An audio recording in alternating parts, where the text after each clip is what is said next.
लोग में चल पे आज हम लोग खेल रहे getting over it in Android.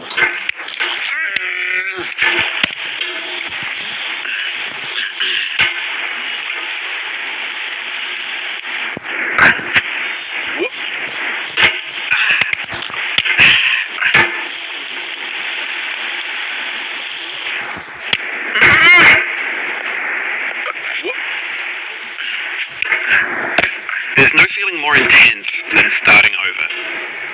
If you deleted your homework the day before it was due, as I have, or if you left your wallet at home and you have to go back after spending an hour in the commute.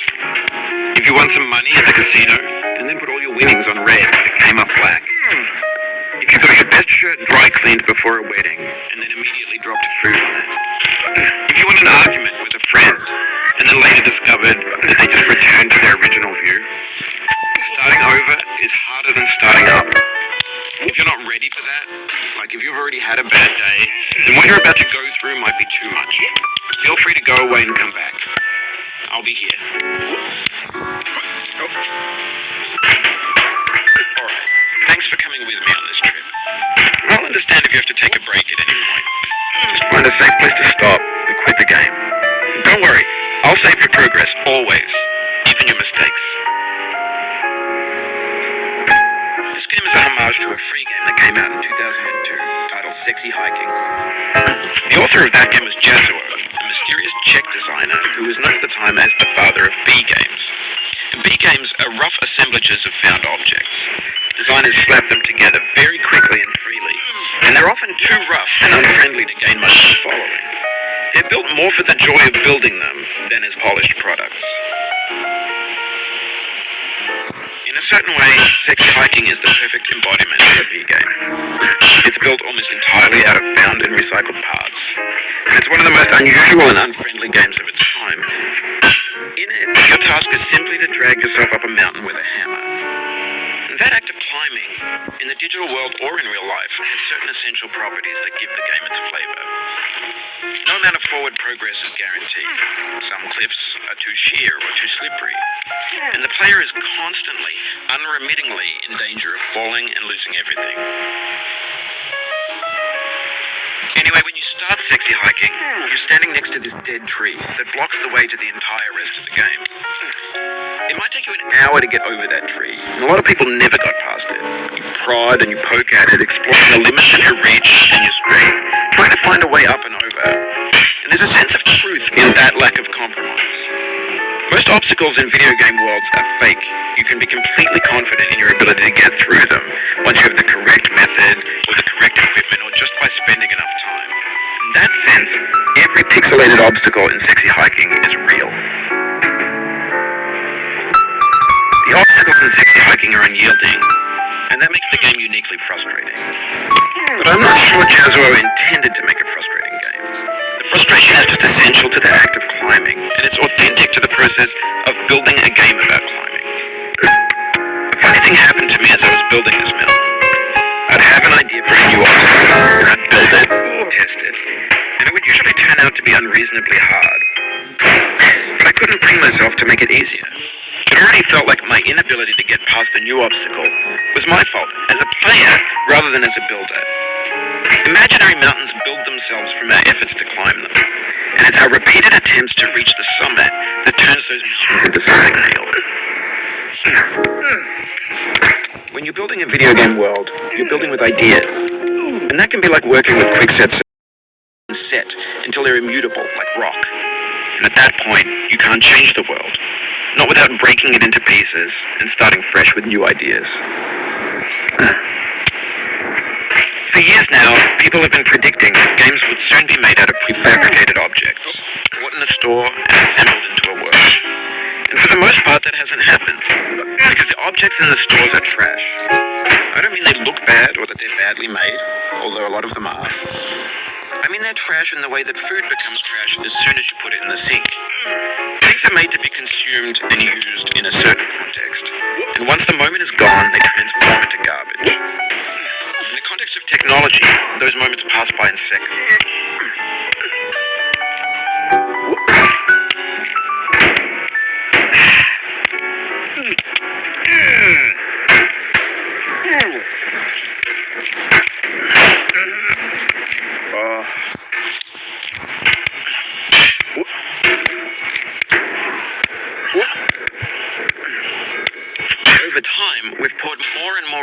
individuals into this vast digital landfill that we call the internet.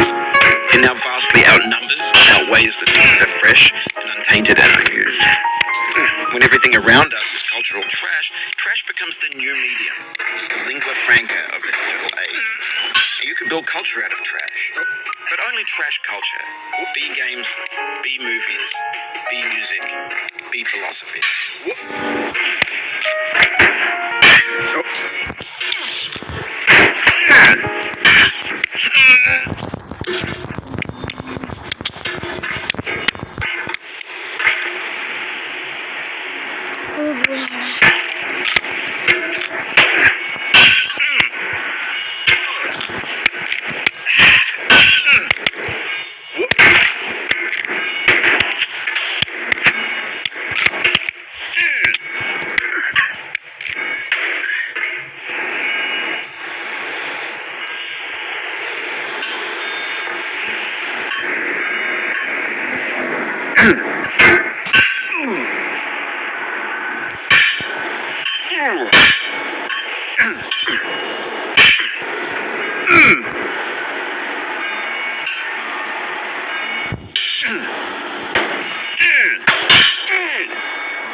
Maybe this is what digital culture is. A monstrous mountain of trash, the ash heap of creativity's fountain.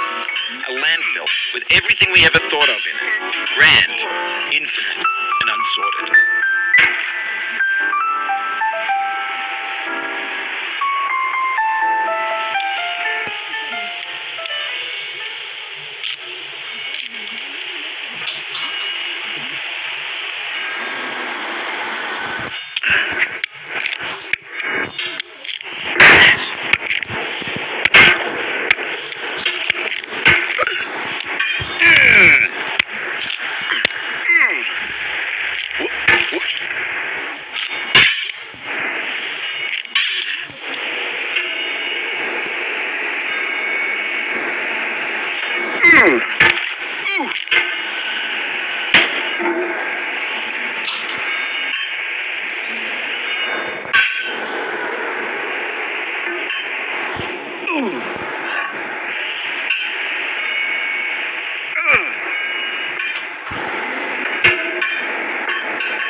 There's 3D models of breakfast, Gen X's fanfic novels, scan magazines, green screen Shia LaBeouf, banned snuff scenes on Lively.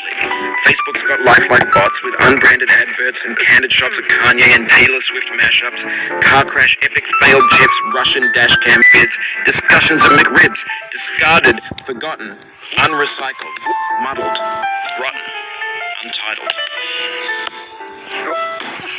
Everything's fresh for about 6 seconds, until some newer thing beckons, and we hit refresh. And there's years of persevering, disappearing into the pile, out of style, out of sight.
just lost a lot of progress.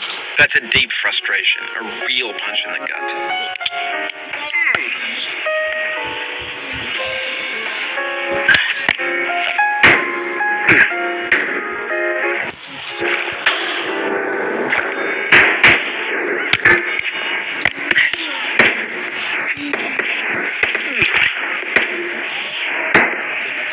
Oof, sorry about that.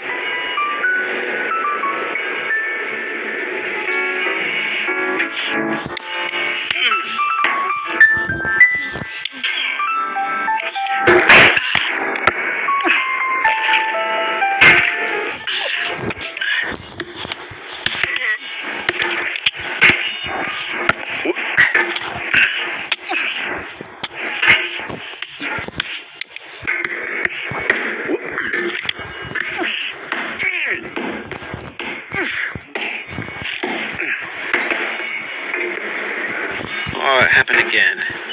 Keep on trying. Don't let it get to you.